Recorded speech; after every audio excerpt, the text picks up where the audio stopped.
Yeah, so I think Isaac's just a stand-up person. He doesn't get enough cred in the Canadian community. I've heard a lot of those Canadians talk pretty poorly of you, honestly. Grand Archive is the best TCG because I value consistency, skill, like knowledge, like being a better player. But if you want to play these other card games and you want to be just win on luck, then sure, play those. That's fine. Just Hey everyone, welcome back to the Team True podcast, a Grand Archive TCG podcast. I am Isaac, your host. Joining with me, my co-host, Caben. He is very much awake. He's trying his best to actually act, not act, but be emphatic about stuff. I think I'll make it for just this podcast. Okay, cool. For those of you that might not know, I went down to the Vegas Riftbound regionals this weekend, and I landed back home at 4:30 a.m. this morning. So I drove an hour and a half from the this airport. Morning. Yeah. Oh, I thought it was yesterday morning. No. Yeah, I'm. Yeah.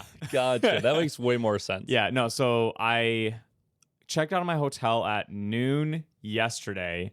Went to the airport. Sat there for 9 hours. Oh.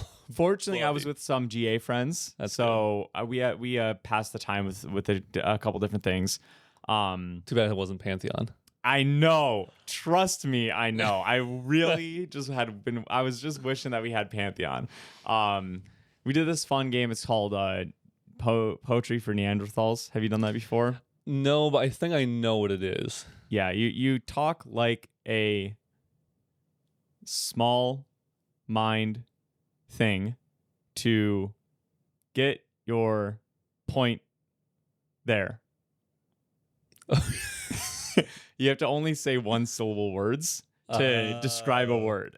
Okay. So a word would be like cat, and you'd say small pet tail. I don't know. You get there. And then once someone guesses cat, you can say yes cat, and then the next word would be cat nap. So you'd be yes cat, but late sleep night. Yeah, sleep. Oh, sleep's one word. So sleep midday. Yeah. Yes. Yeah. Oh my gosh. There you go. Okay. Wait. Hold on. Are we just gonna do this? The podcast? This is the podcast. Sorry.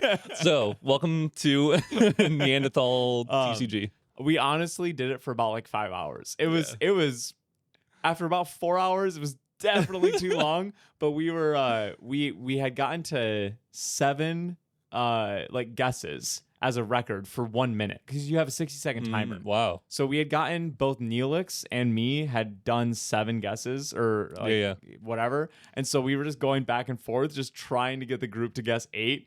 And that took a long time. But anyways, yeah, long time at the airport. Got on the airplane, 4-hour plane ride to Michigan, landed at 4:30 a.m., drove an hour and a half home. So got home 6 a.m. What was that? 7 hours ago? Did a little cat nap, and now we're here. So I think I've got one podcast in me, and then I'm done. So cool. Well, let's start off with rolling. We'll start with me because I keep starting with you. So we'll start with mine. I got an uncommon last week. I got common. Dude, that's this Queenter's Cinderhog. Hey, but that means yours is better luck, right? This is the worst segment we've ever introduced to our content, because nothing happens. Key slime pudding. Bro, those are the worst ones we could have gotten. All right, that's crazy. Next week we'll do better, hopefully. Yeah.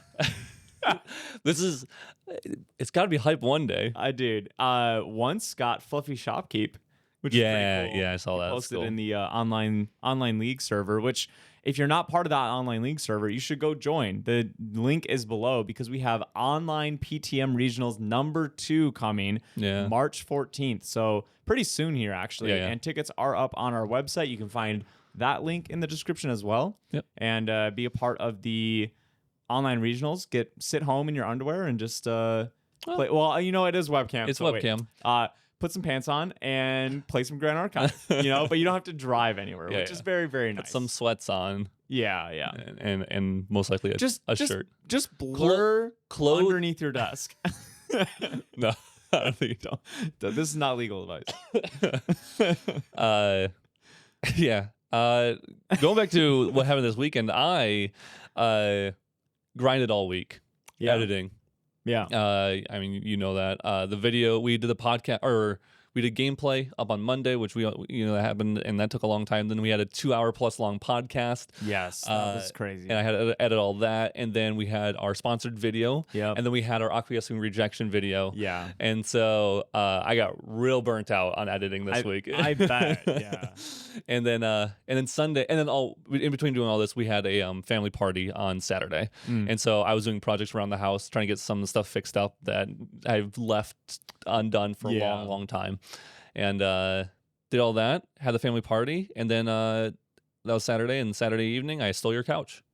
That is true. Yes, I walked in my house and forgot that you had done that, and I was a little worried for half a second. Also, I thought my garbage can was missing. Did I move that? You must have brought it down the driveway for me. Oh yeah, but you put it in the spot that I used to put it, but stopped putting it. Okay, and so I was like, well, it's not near the door that I usually put it at, and it's not at the mailbox, and it was also 6 a.m. after all this travel, so I was like, I guess someone stole my garbage can. I legitimately thought I was gonna have to call Granger in the morning and deal with that, and so sorry about that. No, it's all good. But you also mentioned the acquiescing rejection video, which I wanted to bring up because we didn't make like any post about it, I don't think. No. But we have been talking about it on the podcast for a while. So yes, acquiescing rejection deep dive is up on Patreon. It's a 14-minute video of me just like really trying to talk about this card. Like actually explain the ins and outs of it because it is such a unique card in this game.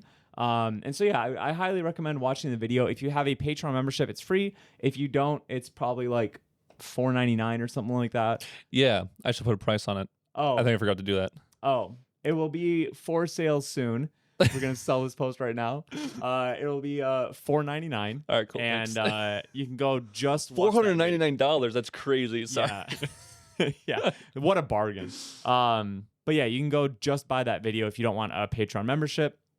And go listen to me talk about one of the best cards in the game, honestly, and why that is. Yeah. And it'll also kind of give you a little bit of a hint at our coaching series that's going to be coming up. What was our name for that series? The Masterclass? Masterclass, yes. It's a good intro into our Masterclass series, which we've already recorded and edited one video. We've already recorded one video. And the file is started. Nice. For editing. And we'll be recording another one soon. One of those will be on YouTube. One of them will be on Patreon. And then the rest moving forward will also be on Patreon. We might be starting to Metafy soon as well.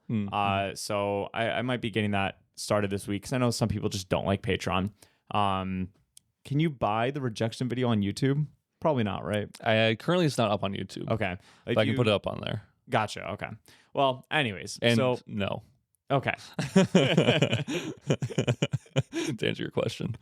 But yeah, I'm proud of that video. I think we talked about it like in a way that's helpful for people. Yeah. So and then the other thing I want to mention is Core's buy list. So we mentioned it in one podcast, but it was a bit ago.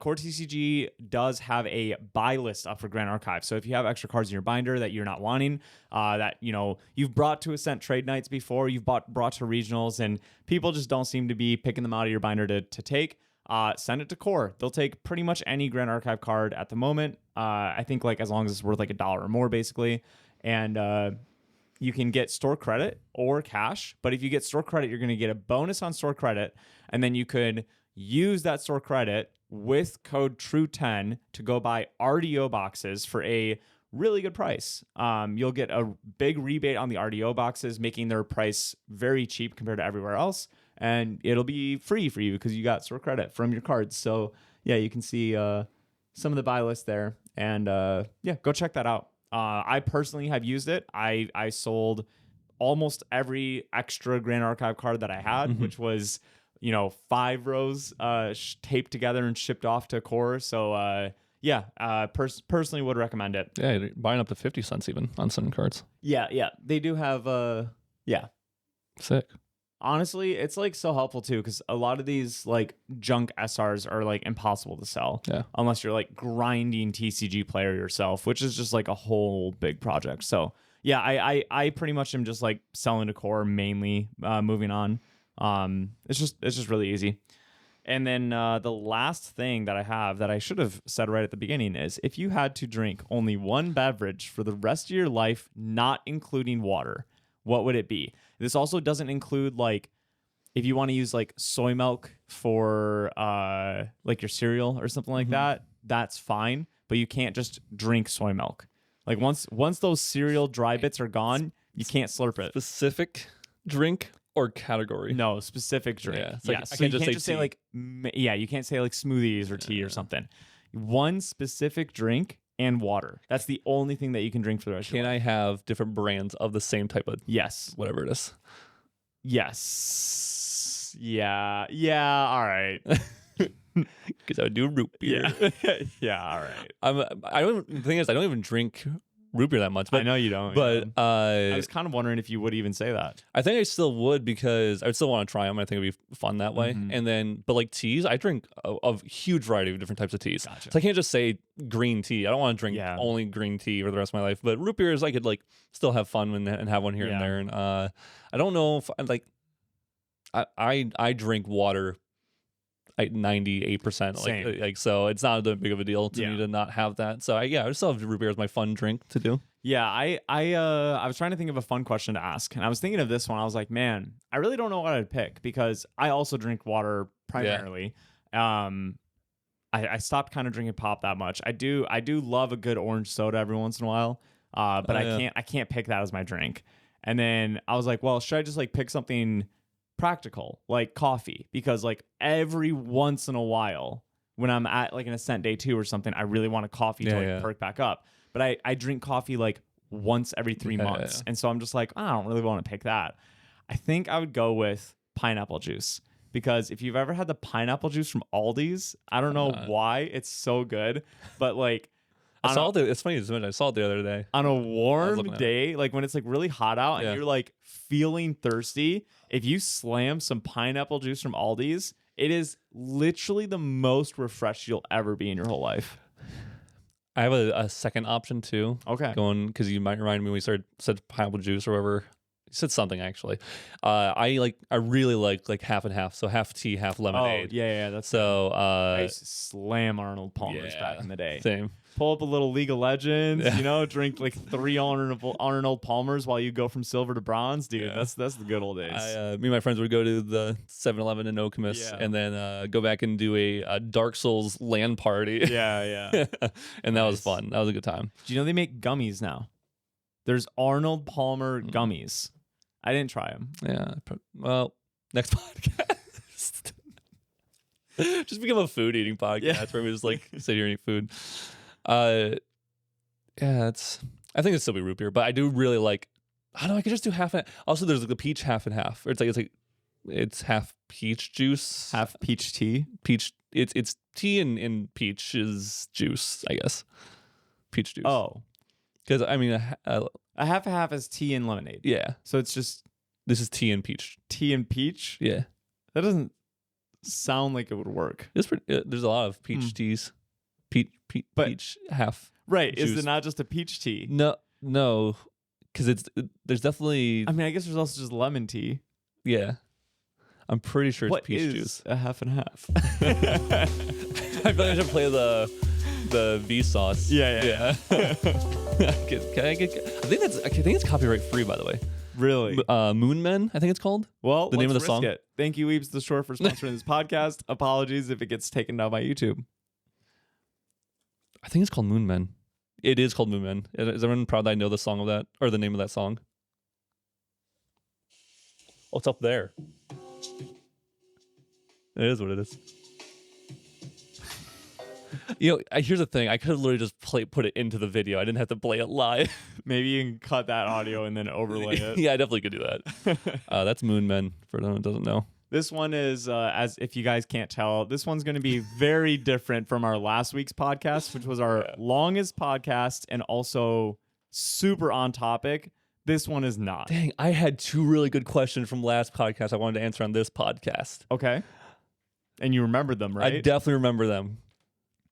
Rift for me a little bit. So the only plug that I haven't done so far is use code TRUE5 over at dragonshield.com. I don't know what happened, But when I was at the Vegas regionals, I saw like 5 massive Dragon Shield orders come in. So some of y'all are getting some super cool stuff. I hope you're excited for your mail days. And thank you so much for helping Isaac buy more lights, because he just buys lights and cameras and stuff. Buy cables. I have to buy a $45 cable. Yeah, you have a lot of cables. I still haven't bought that one. Yeah. So I've asked you twice. I was like, you're cool if I buy an expensive cable, right? You're like, yeah, go for it or whatever. But it's because I don't have to quite yet. Yeah. But within a couple months, I probably will. Yeah. So I've just been waiting. Dang, I really can't remember, because we were didn't we go over like every single card pretty much? What were we looking at? RDO. Was it RDO? We talked about a lot of the spoilers from the dev stream. That's what it was. We could dive deeper on some of the fairy things, because we didn't talk about those completely, about what would be good or not good in those. And then so there's that was one thing I thought about, and then the other one. Go and riff for me a little bit. Yeah, so I think Isaac's just a stand-up person. He doesn't get enough cred in the Canadian community. I've heard a lot of those Canadians talk pretty poorly of you, honestly. So I don't swear, right? Yeah. But my first inclination was to go, "You Jim," just cuss him out. Dude, I can't believe Jim's not the most hated GA player. That guy is just like always just on it. He's screaming during matches. Yeah. The first time I ever played against Jim, sarcasm by the way, I know we're a little low energy, so maybe that didn't transfer over. Jim's a stand-up guy. First time I ever played against Jim, I think I've told this story on the podcast before, but a long time ago. It was Ascent Santa Clara. And I think it might have been Jim's first ascent. And I was sitting down. I got paired up into him. And I sit down and we're just chatting, being friendly. He doesn't know who I am. And one of our opponents on the side, or one of our people that's just on the side playing a different match, goes like, yeah, this is like True Champion Cave, and he's one of the best players in the world in Grand Archive. And Jim just goes like, okay, or like whatever, right? And then I proceed to after that guy's talking me up, and then I think the other guy on the other side might have also said something. I then proceed to, within 30 seconds of the gameplay, I try to do an Icebound Slam on 7 cards, I think, or something like that. I can't remember what it was, bro. Or I don't remember what it was, but it was something massively wrong. And Jim just goes, I don't think you can do that. I'm just like, you're right. Sorry. And it just it looked like I was just trying to scamaz this new player. I felt so bad. Jim whooped my butt. He's whooped your butt as well, right? Or maybe that was. I beat him in. I feel like one of the only times I played him was in.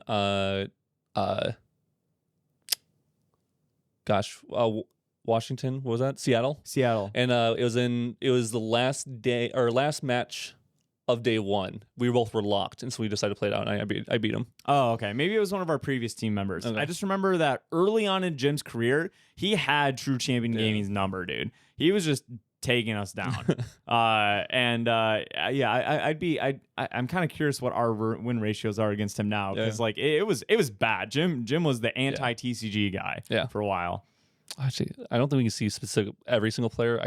We should look at what our we should. We've never done this before. Yeah, let's look at our rivals. I think they're called. So this is you. This is you. Oh, this is me. So still Sean. Yeah, I haven't played Sean in recent events, but there was a very long time there where I played Sean almost every single ascent. Yeah. Very close record. So I have 4 wins against him, 3 losses and 1 tie. Yeah. That always surprised me, because every time I think about Sean, I always feel like I'm just behind on him. So that's funny that I'm just a tiny bit ahead.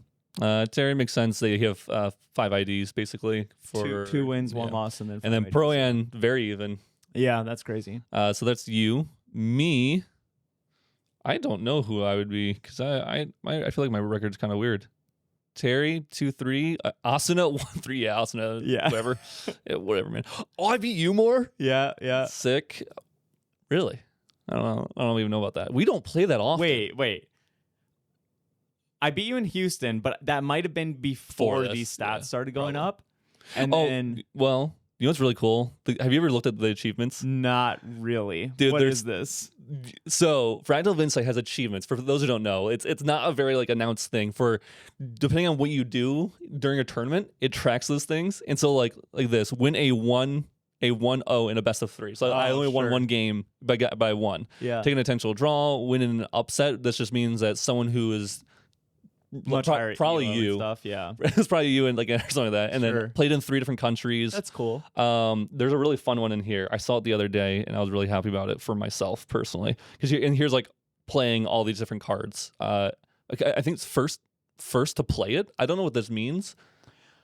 At an event. First time we've seen it at an event. Yeah, so probably like Ascent Seattle is where you got all of these, and probably other people also got them. Okay. So like Zhang, yeah. So like a lot of people have this card, but like it's literally just the Fractals deck. Yeah, exactly. What was this one's the weird First play Rally the Peasants? That's crazy. So that must track. That was Nat. Yeah, it said achieved at Grand Archive North American Nationals, which is long after that card came out. So no one played it in must be a major event since it's released from FTC. Yeah, I guess. Wow. Well, wait. Yeah, no one played it until that event. Is what you're saying? Yeah. At a major event, I think. Yeah, exactly what I just said. Okay, I was making sure. Honestly, I was reading this, and I'm the number 2 wielder of Blade. So I think in the world, I'm the second. I'm the person who's played this card the most. Second most person. Hard to say when I say that, but that's what all these are. So I should go back to yours because I wonder if yours is high on Shimmering Refraction. Yeah, probably. I've judged a 7-round event, played on a stream match, finished with no losses but 2+ draws. Oh, nice. Technically undefeated. That's hilarious. Yeah, I don't know what that event would have been. Haven Games Regionals 402. Gosh, it's like almost you can like just read these things instead of just trying to figure out. Ooh, that said Ontario, GCR. Ascent Ontario. So that's when it must have first been starting to track. I think that was the first official Omnidex event because when we did Ascent Houston came out, there was no Omnidex, and then Ascent Auckland had a beta for Omnidex. Play the same list as another entry. The exact same list. So we had it even tells you it's me. Yeah.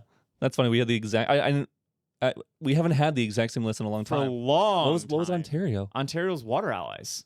We had the exact same list for Water apparently. Allies? That's crazy. Because we played Water Allies in Ascent Auckland as well, but we were one bobble off. So we both went into the Ascent Auckland, which was the second Ascent ever, and we had just won first and second place in Houston with Wind Allies. And we wanted to switch it up. We switched to Water Allies for Ascent Auckland.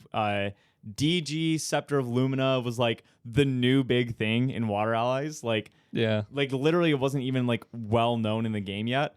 And so we played that same exact list, except for the night before the tournament, we only had space for 2 baubles in the main and 1 in the side, right? Something like that, yeah. And so the night before the tournament, we're trying to figure out what baubles we want on the main and what baubles we want on the side. And we're sitting there and we just can't figure it out. We've been talking for days, and neither one of us really know like exactly what the right thing to do is. And I just go, I think I'm going to do, wind bobble in the main or whatever, or wind bobble on the side. And you said, I think I'm going to do water bobble on the side. I can't remember who was what. But we ended up just like picking that. And then like it just happened that through our tournament runs, we had the right bobbles in the main, like for almost every match. Like if I had water bobble in the main and wind bobble in the side, I played against like a ton of water decks. And then like if you had the vice versa, you played against a ton of wind decks or whatever. So I'm pretty sure you had like funny. I'm pretty sure you had wind in the main. I had water in the main because you played against Young. Yeah. And you were happy you had wind in the main. And I was like, we have a chance to play. I'm glad I have water in the main. That's funny. That's funny. By the way, look classic Isaac, always teching against his friends, Look at all your first to plays, by the way. Wow. You have so many more, buddy. Wait, why do I have so many like wielders and stuff too? Yeah, because you play in so many more events, I think. And I still barely play in like regionals and stuff. But you're the number 9th wielder of Shimmering Refractions. I want to see number 1 wielder of Enchaining Gale. That's crazy. Number 2 wielder of Sink into Oblivion. Is this I played in Chaining Gale and Razor Gale. I know, but that was House. only one event. Yeah. So no one's played it since then, or did anyone else at the event also play in Chaining Gale and you just had the best record in that? Maybe I'm the top placing in Chaining So this must be Gale. based on record. Must be based on record. So when I showed the Bladed Rift Seer, there's someone who did at a better event with Bladed Rift Seer than I did. Scrub. Yeah, I'm trash. Wait. How would that be possible? Because I've won an Ascent with Fractals. So I've won an Ascent with Fractals and I've topped multiple... I've won an Ascent with Fractals and won a Nationals with Fractals. So why would all my Fractals cards be so low? So it must be amount played? Number 5 wielder for Prismatic Sanctuary? That's crazy. Where are these stats coming from? There you are. You can see the players who have earned the most points using this card. The most points using the card. Oh, wins are worth 3 points and ties are worth 1 point. Okay. So it's just games. When did you play Prismatic? That's why I'm so confused that it's on that list. I don't think you've ever legitimately put that in a deck. And you've gotten 3 wins with it? Did you do a locals with it? Prismatic Merlin? But locals don't use deck lists, so I would assume those don't count. You took it to a regional? I must have taken Prismatic Wind Merlin to a regionals or something. I played too much Grand Archive. Don't ask me. So what? Don't ask me Imperial Seal. where I played this. Yeah, I have taken It was probably in the same event. probably. Yeah. Close to it. So you have number 1 wielder of Enchaining Gale. It's not. Oh, I am on this. Oh, we're all on it. Whoa. Oh, so this is all based from Toronto. Yeah. Sorry. My brain stopped. Oh, this is cool. Sorry for just our listeners out there. We are looking at. Oh yeah. I keep forgetting. I'm sorry. Yeah. We are looking at stats from our just like random achievements that we have, and one of them, you get a picture and it shows you how often you play that. I'm really surprised you are only number 4th Slimes wielder. Well, I took half. Oh, Caruthos. Holy moly, buddy. 669 points. Yeah, dude, he was a Slimes main. He dominated during Slime season. Oh my gosh. The reason that me and you aren't higher on this is because we took half the season off at least. Oh, you did know, like from Slimes. From the very beginning. We were so late onto Slimes because we were so stubborn. And then I switched to Slimes and I just started winning every event. Does this make you proud? Oh, nice. It's yeah, the band card. Outlook. Yeah. Oh, so no one will ever. No one ever can. Undefeated until some Pantheon until event. Pantheon competitive events happen. Still have to do quite a bit. This makes sense. Backup charger. It's always on your list. Yeah. Never leave home without that thing on me. Jewel of Enlighten. Erupting. Yeah. That's funny. Wow, this is fun. Anyway, events. Yes, some events happened this past weekend that I have not looked at at all because I was at a different tournament. So, Final Cut TCG. I was looking at this one because it's really fun. Yep. That's a lot of water throwing Diana. What the heck? Yep. If you look at top 10, half of top 10, because it's also, I say top 10 because they all have the same record. Yeah. It's 5-1-1, so 5 wins, 1 loss, 1 tie. There's 5 Water Aether Wing Dianas. That's crazy. Song of Frost. Yeah, put that in your deck. Song of Frost, Tactical Retreat, and whatever the heck the Kong Ming one is. There's also an Umbra one for Alice that can be played from memory, which is really tricky. Yeah. Fire Coup, Umbra Seal from Duck Hats, taking it down. I did not look at this list, but I assumed it was just, I don't know what to say about this list. It's Umbra Coup, it's CL. It just slowly gains value and controls the board, and then it hits you for a decent amount of damage and chips you every single turn. Firecrux Lorraine still in it. Best deck, right?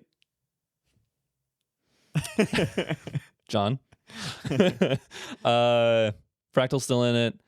Wind, Astra, like Bailey. Yeah. I mean, makes sense. I feel like he would take this to a top finish. Like, I don't know, man. Listen, these events, I'm not gonna talk about them too much because they are very the same. So we've seen literally the entire season. I think we've said this every single podcast, pretty much, where we talk about lists or whatever.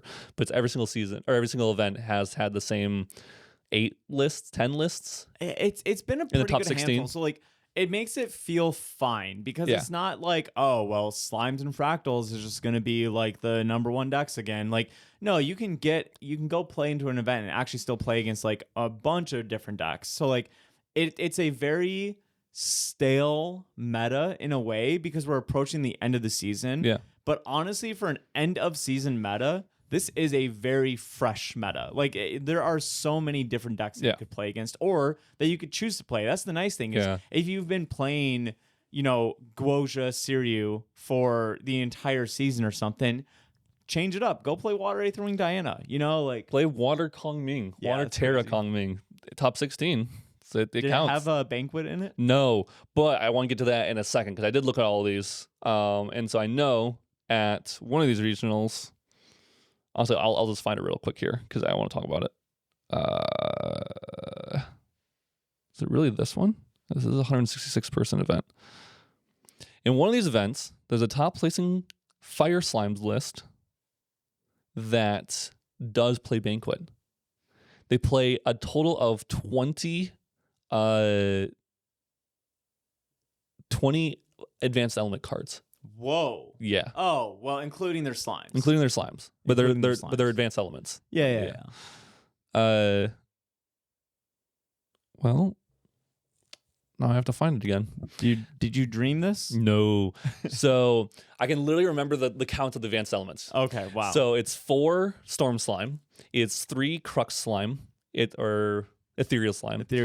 I want to say it's 4, 3, and it's definitely 2 King Slime. I believe it's 2 Lustrous Slime going up to 11, 2 Banquet, 3 new Ephemeral Slime. Yeah, Ghastly Slime. Yes, and 4 Gaia Songbird. So it's 20 total advanced element cards, and then the core of it is the same. But I believe it topped. It went like 5-2 or like 4-5-1-1 or something like that, which is why I wanted to bring it up. It went 4-2. Actually, I'm certain it went 4-2 almost. So Fire Slimes is usually a little less like Storm Slime win con, just because you don't have as high of a slime count. So you just go a little bit more like beat down and value engine. So it's interesting to see like the Banquet in there because you're just hoping to like beat down and then the Banquet just buys you a little bit of extra time. Yeah. Like obviously you're probably not gonna like get a ton of value from the recovery part of it, like in your mat deck. But even playing it and having it sit there for 1 turn is like a 6 heal or something like that, which is pretty significant. Yeah. Especially if you're hiding behind Illustrious Slime or something. Ooh, that's a really good point. I wonder if you could build like a really defensive slime list that just like beats down with like 1 Ethereal Slime that you drop right away. Because those can be nearly impossible to kill. Yeah, they can. Is it this? It was a 37-person event, 4-1-1, Fire Slimes. Yep, it was this one. Found it.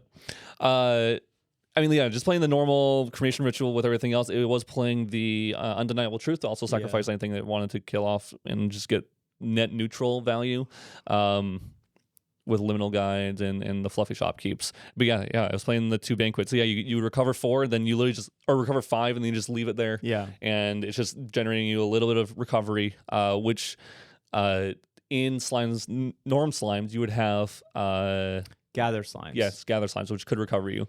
And so this, I guess, kind of takes the place of that. You can't use it early, obviously, but it's going to...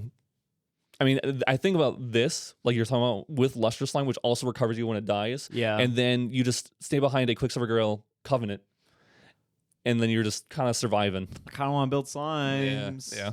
That kind of sounds fun. Should we do that could be a full transparency. We don't have a Friday video plan. Yeah. Should we just build slimes similar to this? Like take inspiration from this and build a norm slimes list that's like meant to be more defensive.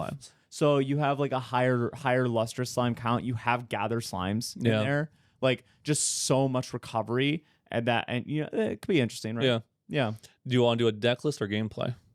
One of those. Okay. Well, that might be coming shortly to you all. This is a very chill podcast. Yeah. Just get to be ourselves on this one a little bit and just vibe. Yeah. Fire Aether Wing Diana still doing well. Genbu still doing well. Even though people are putting... It feels like most people are just not putting Lantern in the main. I don't know why people are not valuing Lantern right now. Genbu won London.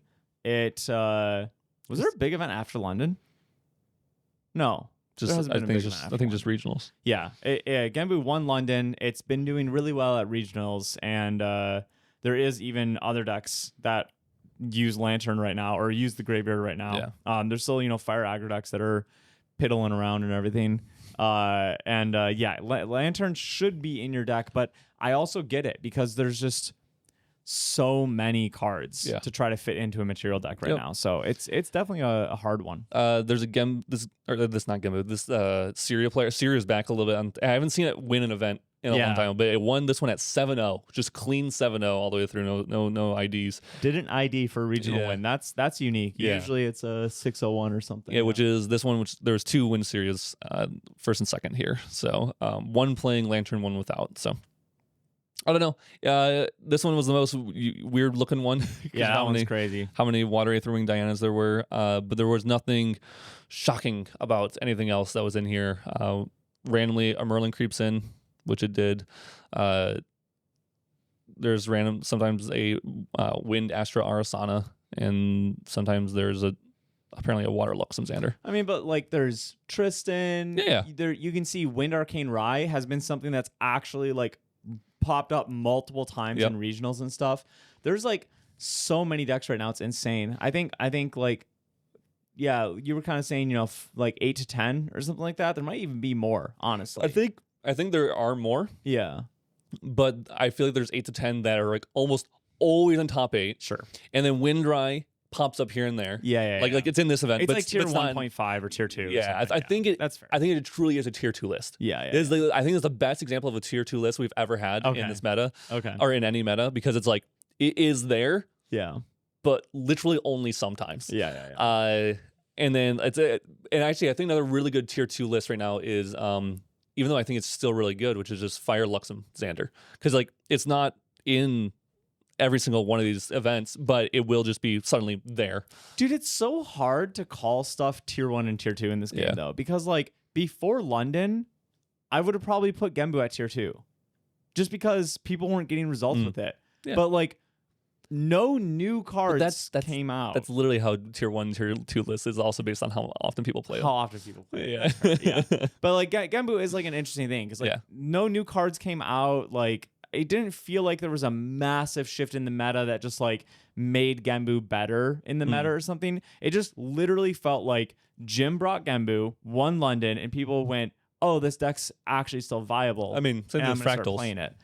Hey, yeah, you're right. That's actually so true, dude. So many people were like, "Why are you on Fractals? Isn't that a bad deck?" And yeah, now it's considered one of the best ones in the format. So, along with Genbu, I think there's 8 to 10 tier 1s, probably 6 or 8 tier 2 lists. And I loved your editing on the last podcast about the 6-7 joke. That was a very, very good edit. Brought me happiness. Probably should make that a short. Yeah. Definitely should be a short. But yeah, like you said, 8 to 10 tier 1 decks, 6 to 8 tier 2 decks, and then who knows how many tier 1 decks that aren't being played. Right? Yeah. Like Fractals and Genbu and stuff. It's just super interesting. Like I still think like Water Allies could be good. Like I just haven't had the time to test it. Yeah. We do see Water Allies get really close a lot of these times because we see there's like Water CL, that whole like beatdown ally version. It's different from the Water Allies we've seen in the past. Yeah. But it is. Dude, I just want to play some Grand Archive. Yeah. Okay, third time bringing this up. I went to Vegas. Oh, really? Riftbound. Yeah. How was it? Guys, just play Grand Archive. All right? Don't let any of these other TCGs allure you with their alluring allures. I was going to say it's lure you with their alluring. Don't let them allure you with their alluring allures. All right? Grand Archive is the best TCG out there, and y'all can hate, y'all can comment that we're just paid cheap by weebs of the shore. You can comment that. Gosh, I wish we were paid that much to to only shill them. That'd be amazing. You can say, I can't make it in other TCGs, which you'd be wrong, but that's fine. You can say that. You can't make it in another TCG? Yeah. Oh, okay. I can't make it in another TCG. You can't make it in TCGs. No, I'm just joking. You can say whatever you want, but I will stand very, very firm in my belief that Grand Archive is the best TCG out there, and there is absolutely no doubt. We haven't tried Star Wars. Yeah. What's it called? There are Unlimited, I think. Unlimited. We have to try that for Dan's sake. There are some good TCGs out there. Like I will say, Riftbound is not a bad TCG. I think that for some people out there, it's the best TCG for them. And like Grand Archive is the best TCG because I value consistency, skill, like knowledge, like being a better player. But if you want to play these other card games and you want to be like just like win on luck, then sure, play those. That's fine. Just I mean, there's a little bit of truth in that, yes. But like the experience of going to a Riftbound event currently versus the experience of going to a Grand Archive Ascent, the Riftbound qualifiers literally feel toxic to me right now. I just had a bad experience from start to finish because getting your ticket is already a bad experience for Riftbound events right now. You have to. Speaking of which, but you have to be praying to even get any sort of ticket in. It doesn't matter what badge level. Just to be able to play in the tournament is incredibly hard. It's to the point that they advertise being able to buy entry tickets as prizing. For their side events at these events and also for Top 64, it's literally advertised that you get to be able to buy a ticket, which is crazy because these are not invite-based tournaments. These are open tournaments. Like, you should not be playing, you should not be having prizing be the chance to play in an open invite tournament. That should not be a thing. Anyways, so just like the start, just getting there is toxic. And then you show up, there's long lines everywhere that are better managed this time than Houston. Houston was awful. They basically just lied about premium admission and all that stuff. I won't rant too long about this. I got to control myself. But they lied about their tickets this time. We were supposed to be able to buy Spirit Forged and Origins, just Spirit Forged, which is it's straight up false advertising. One of the reasons that I bought the VIP package, or premium is what they call them, one of the reasons I bought the premium package was because Origins boxes are worth so much. And so I was like, okay, great. This is going to be like an easy way to get a lot of my money back. And then you show up, literally as we're there at the event, it's being announced that there's no Origins boxes. Not even before you travel, which they know well before, a few days before the event, right? So it's just like they literally just did false advertising with that. Which like is not something that Weebs would do. Weebs has had issues with like product supplies, like getting caught up in customs and stuff, and they have always delivered that. So if you didn't get it at the event, you had the chance to get it later. You could still like buy it at the event with like some of the merch playmats and stuff, and then they would ship it to you, which obviously cost Weebs a lot more money than handing it off at the event, right? You're talking about labor, shipping costs. Like, it's a nightmare to do that compared to just selling it in person at the event. But they delivered on that stuff because they wanted their people to have a good experience. Riftbound just didn't even like really announce it. Like, most people didn't even realize that it was like, anyways, that was just frustrating. The vendors for the game just felt pretty toxic. I had a vendor, I stood in line to sell to a vendor for an hour and a half.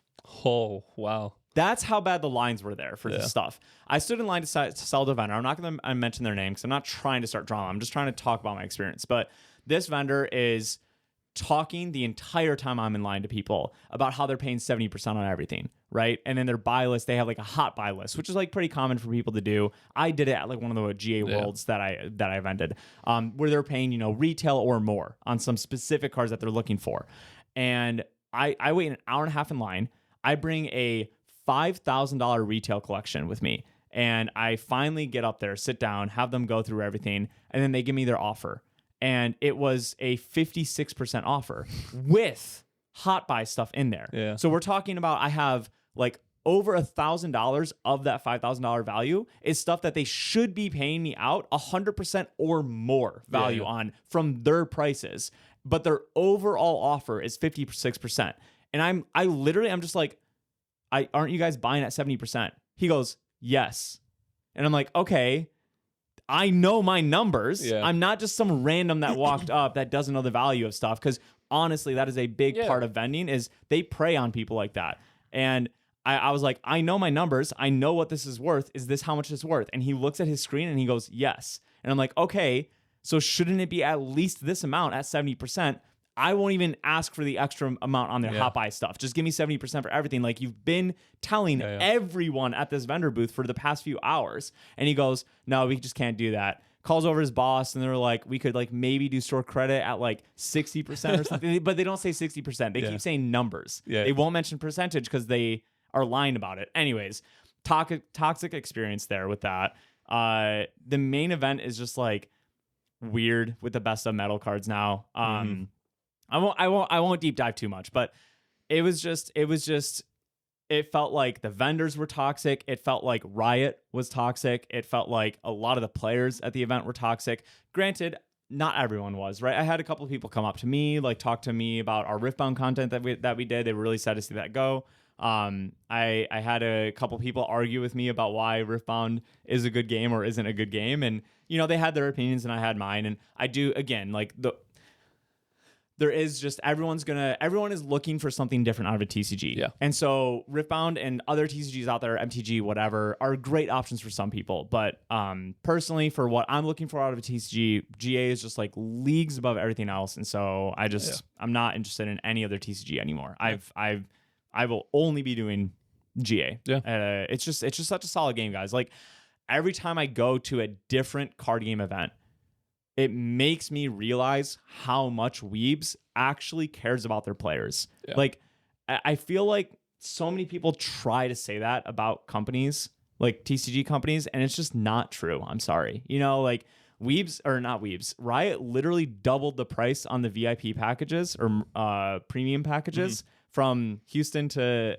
this one, and then didn't even deliver on it. You know, like didn't even give the product that they were supposed to give and stuff. Like, it's just every second that you spend there, it feels like they're just trying to take your money from you. And it's just like they changed some of the stuff that was available to be bought on the merch store that were really popular, like the regional pins and stuff. There'd be like a little pin with the Riftbound logo. It would say like Houston regional or whatever. They had that again this time. Obviously it said Las Vegas, but they moved it from the merch wall to the prize ticket wall, which, like, I don't know, just felt odd. Like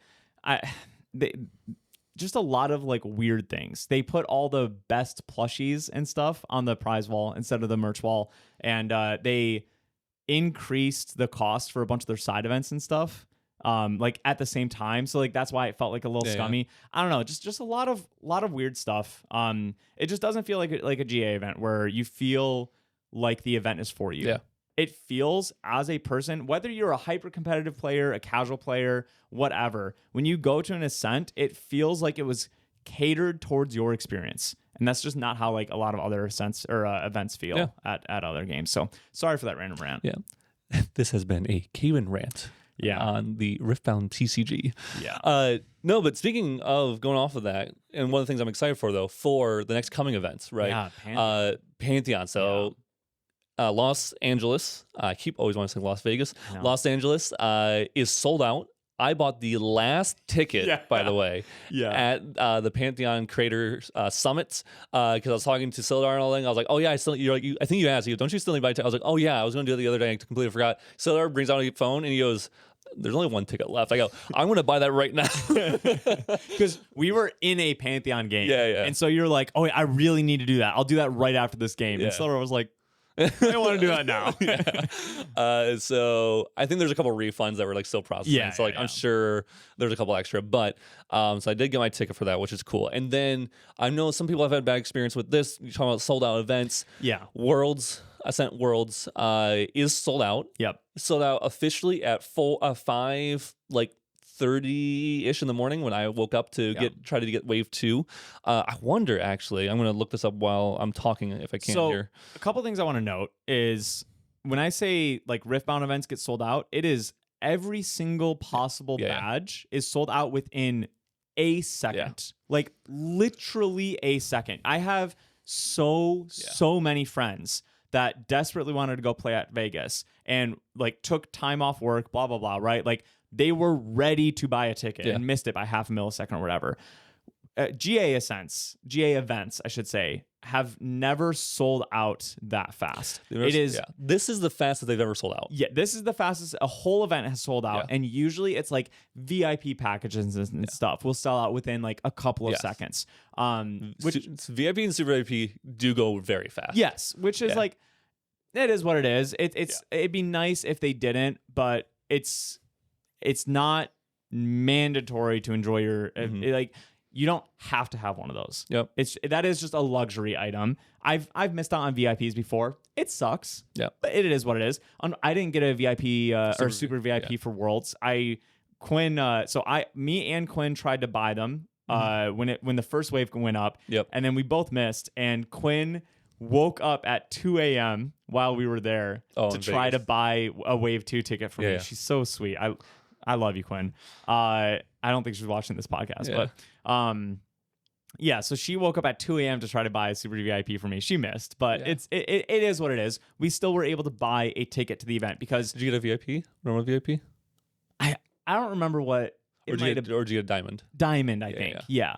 But like that's just a really key point is that if you are a Grand Archive enthusiast and like you really want to go to an event, as long as you get online around the time of ticket sales, you are able to go to an event. You are not praying that RNG, that your internet speed, whatever, is going to allow you to go. Currently. Yes, currently, GA is like growing. But also, I don't know if you saw this. They already made an announcement that they're looking into expanding the venue size. Ooh. So they are actively looking to introduce more, I think it was under diamond packages. So like base level packages, which is really ones great. that you can get like up to like the deck box and like stuff like that. But they had posted that like a day after ticket sales super cool. were sold out or something. So very neat to see. Yeah. That's really, really cool. I'm glad to hear that. I wonder because there's probably the main room. I wonder if they're gonna move like side events to like a separate room then, because like if you can probably do something like that where like if you want to play those, you rent a smaller room and shuffle people out. That's really cool. I did not get in the first wave. So me and Rebecca tried to get them. I did not get on the first wave. We woke up at 5 or just before 5:04 something and got on it. And I did get a super VIP. Nice. Rebecca did not, which is fine. I was really happy that I got a super VIP because obviously it was crazy. Yeah. I found I don't know if I should tell people my tips on which browser works the best, but it's Chrome. I tried Firefox, my phone, Brave, and Chrome. Chrome was by far the best one. I think Quinn mentioned that too. Okay. She tried using like the phone app for Eventbrite, and it was awful. Don't do that. Yeah. Brave. Don't use Brave browser. Some people have that. I think it's also similar like Opera GX. What happens is when you click tickets, if you click wherever it says or details, it'll load like this, and it loads faster than any other. I think I'm on Firefox. Firefox is the worst, by the way. Yeah. This is taking a while. This is taking longer than normal. It'll open like this, but if you try to scroll down, it will go up to the back to the top. Oh, that's weird. So if I tried to scroll down to get the ticket, and this is what I did, I had Super V. I think I would have had Super VIP if I used Chrome the first time I whatever. But I clicked it and nothing happened, and it shot me back up to the top, and I was like, no, and I had to scroll back down and try to get it, but that's okay. Super VIP sold out really fast. VIP sold out really fast at 5 whatever in the morning. When everyone realized that there's no more Super VIP or VIP tickets, then all the other ones sold out very quickly after the fact. Because I think everyone was waiting to try to get those and then waited. So, Los Angeles is sold out. That will have Pantheon and RDO Premiere, right? We'll have both, right? Or is it Pantheon? It is the RDO and Pantheon Premiere. Yeah. Sick. So I'm looking forward to that. I am so down to be I've never been more fine with scrubbing out and just doing some Pantheon and looking at some exclusive cards and having fun. Hoping to get like a group of 4 together to do that. 3 others, myself is included in that. I don't want to just try to get 4 people together and have them go play. And that would be fun. So we'll see. I don't know what I'm playing. I did want to bring this up. This topped a regional. I forgot about this list, but I did find it while you were talking. Which is Win Crux Lorraine. Classic. Yeah. So you're talking about what's another tier 1 or tier 2 list that we haven't seen yet. I mean, we have seen this here and there, but this one placed 4th. Wow. Went 611, and boy howdy, is it one of those no offense, but Southeast Asia perfections where it's one of Blanche, one of Crystallized Destiny, one one Morgan Soul Guide, one Failings Captain, like one Calming Breeze. Calming Breeze. It's just it's their favorite thing to do, which is funny. Dude, some people just vibe with that type of deck list, and it's just not what we do. They go. Here's the thing. They don't play the outs. They play what's in my hand. Yeah, I think it's just a little different. Like, okay, I have 2 displays in my deck. I'm not going to play for that displace ever, but if it's in my hand, then I'll definitely play with it and play around it. And that's why we don't see. There's no like Scout the Lands even in here, which is crazy to me because I feel like Scout the Land should be in here. But it's playing Cheshire Cat, which makes sense because good beat down ally and that's human sticky. Ally, and Crux Lorraine seems pretty good. So I don't know, cool list. I think that's it for any list I want to talk about. Yeah, I mean, this was a random podcast. We're at the opposite ends of the spectrum from last week to this week. Yeah, and it's going to be a little unfortunate because I feel like the next couple. We get into spoiler season next week. Yeah. Thank goodness. I actually literally a week from today of filming will be the first start of the day of spoiler season. So I think they haven't announced it, and I don't think we can announce it. But when ours is. The day ours is. Gotcha. I don't think we can even announce that yet. No, we just know spoiler season starts on March 10th. Yeah. That's been publicly announced. Do we have a date? Yes. I didn't know that. Yeah. That's funny. I have to look what day it is, but comment below what you want our spoiler video to be, because we've done a bunch of different mediums in the past. Yeah. Style? So we've done a short, like a skit short. We've done an actual skit. So we've done skits. We've done just a short, like, here's the cards, basic info. We've done like a podcast type setting where we'll like kind of talk about them a little bit more in depth and stuff like that. I feel like we've done something else too, but I can't remember. But comment below what kind of spoiler video you enjoy the most from us. Can we make our wives guess the card? I don't, because they don't know the card. This will be really difficult. Do it Quinn style. We have to guess each and every single word on that in the text. So for our spoilers of what was Worlds? So it was DTR. It was DTR. Yeah, it was Expeditious Opening and Marianne and the dude, Astra dude. Yeah.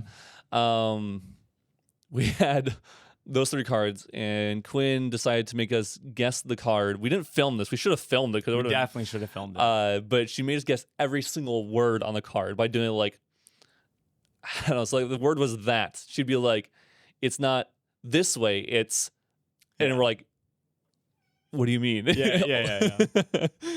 So that was a very interesting way to guess it when Marianne was being guessed, because she just kept giving us hints for keywords, and we were like, this doesn't make any sense. Like, a card cannot have this many keywords on it. So yeah, that was a very funny thing, because maybe we'll do that. I don't know. We need some community feedback for our spoiler season video this time. I think that'd be fun to let y'all kind of pick it. I swear I talked to Marianne already. I couldn't find it. Yeah, Marianne has vigor as long as it's one of the other omens that's vigor. And she said the same is true for, I can't remember what she said for this. I was like, I don't know, intercept and a morning shrub. Ambush. Ambush. Yes, that is right. That kind of stuff. Yeah. And this was like after this. It was that, wasn't it? I don't know. I'm pretty sure it was like exactly that. And this was like during our Worlds weekend where we are like beyond mentally fatigued. And she's just like, I want to play a game. Guess this. What's a morning shrub? I don't know. An ambush. Next, what's this? Just like, oh gosh. Oh man. And then I understood that it was just like keywords, so I started just naming them. Yeah. But yeah, so we could do that. I don't know if we should do that. We could. Gosh, I don't know other style to do. Yeah. I wish I could think of another style, because if we had the physical cards, I feel like we could do something fun with them. We have one physical card. I don't want to. do anything with that card. Oh, okay. I get you. Yeah. Sorry, my cat's walking around. We'll figure it out. Anything else for this podcast? Yes.